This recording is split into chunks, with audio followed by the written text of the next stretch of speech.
Hello દોસ્તો, જય શ્રી કૃષ્ણ અને રામ રામ। અમારું આજની થીમ છે ગોપ કન્યા।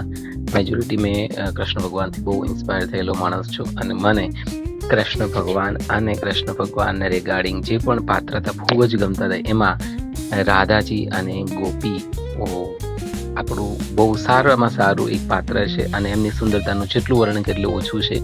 સો મેં પહેલાં ગોપિકાના ચિત્ર ડ્રોઈંગ કર્યા, પછી એ ચિત્રને મેં પ્રિન્ટ કરાવી અને એના પછી કપડા ઉપર પ્રિન્ટ કરાવ્યા, પછી મેં મારું ફેબ્રિકના ફર્મા માસ્ટરજી પાસેથી કરાવ્યા અને પછી એના ઉપર ખાટમાં વર્ક કરાવડાવ્યું અને પછી માસ્ટરજીએ બ્લાઉઝ સ્ટિચ કરી દીધું, જે તમારા નજરે સામે છે। ઢંટણાન જોઈ શકો છો કેટલું જોરદાર અને મસ્ત બ્લાઉઝ બન્યું છે।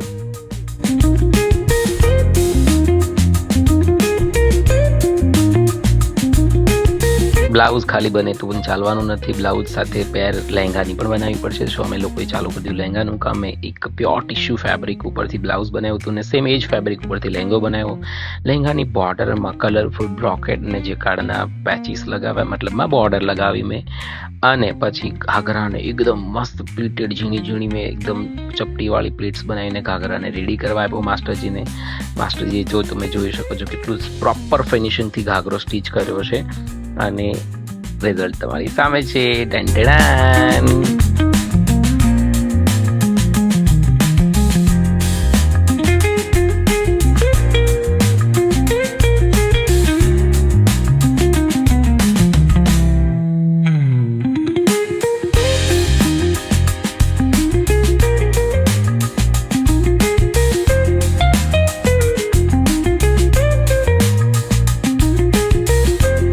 આપણે આગળ જોઈએ એમ પહેલાં બ્લાઉઝ બની ગયું, પછી ઘાઘરો બની ગયો અને હવે વારી છે જે પણ મેઇન મારી થીમ છે ગોપ કન્યા મુગલ જેકેટ, જે અમે લોકોએ પ્યોર નેચરલ સિલ્ક ફેબ્રિક લીધું હતું, એના ઉપર ખાટલી વર્ક કરાવ્યું, પછી એમને ફર્મા રેડી કરાવ્યા અને એના ઉપર પછી સ્ટીચ કરાવ્યું। એના પછી મેં રેડી કર્યું મારા ગોપિકાના પેચીસ મેં ખાટલીમાં રેડી કરાવ્યા, મેં રેડી કરીને એમને કટ કરાવ્યા પછી મેં એમાં બહુ જ એકદમ જોરદાર લાગે એવા મસ્ત મેં ટેસલ્સ લગાવડાવેલા છે અને ટેસલ્સનું ડિટેલિંગ તમે જોઈ શકો છો કઈ રીતના હું કરી રહ્યો છું। અને એક પછી એક તમે જોઈ શકો છો રેસા કટિંગ કર્યા છે, રેસા કર્યા પછી અમે મોતીના ગોટાના બોલ્સ લગાવ્યા છે, અલગ અલગ મોતી યુઝ કર્યા છે।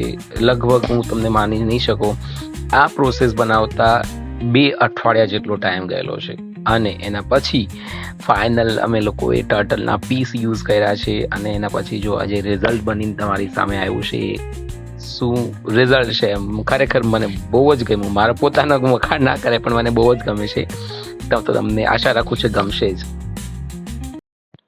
આવજો, જય શ્રી કૃષ્ણ, ફરી મળીએ અને તમે મારી ડિઝાઇનને એન્જોય કરો।